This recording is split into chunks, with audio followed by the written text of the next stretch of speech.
তো hello guys, আসসালামু আলাইকুম রহমতুল্লাহি ওয়া বারাকাতুহু। আপনারা সবাই কেমন আছেন? তারা গাইস আশা করি খুব ভালোই আছেন। তারা গাইস আমাকে কিন্তু এক ভাই কমেন্ট করেছেন, পায়রাটি কি করে মারা গেল, সিরাজের বাচ্চাটি।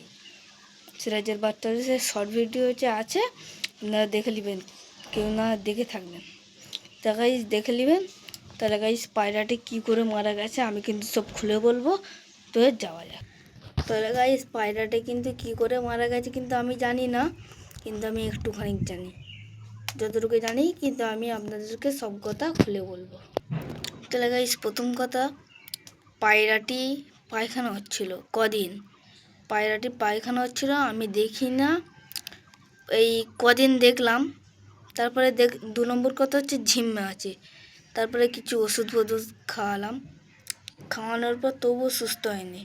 সকালবেলা উঠে দেখি আর মারা গেছে, সকালবেলা উঠে দেখি মারা গেছে। তাহলে গাইস আমি বলেছিলাম যে আরও বাচ্চা আছে, সেই বাচ্চাগুলো কিন্তু আমি আপনাদেরকে দেখাবো। তো হ্যালো গাইস, দেখতেই পাচ্ছেন এই সেই বাচ্চাটি। দেখেন গাইস, আমি কিন্তু আপনাদেরকে দোয়া করতে বলেছিলাম, এর মুখেও কিন্তু পক্স হয়েছে। আপনারা আরও দোয়া করবেন যেন বেঁচে থাকে পায়রাটা। দেখেন পায়রাটা ভালো পায়রা আছে, সিরাজের বাচ্চা আছে। দেখেন ভালো করে দেখেন গাইস, তো যাওয়া যাক। গাইস ভিডিওটি এত পর্যন্ত থাকুক। তাহলে গাইস আমি কিন্তু এই কদিন দেখছি আপনারা কিন্তু আমাকে ভালোই সাপোর্ট করছেন। তাহলে গাইস ভিডিওটি এত পর্যন্তই থাকুক। Bye guys.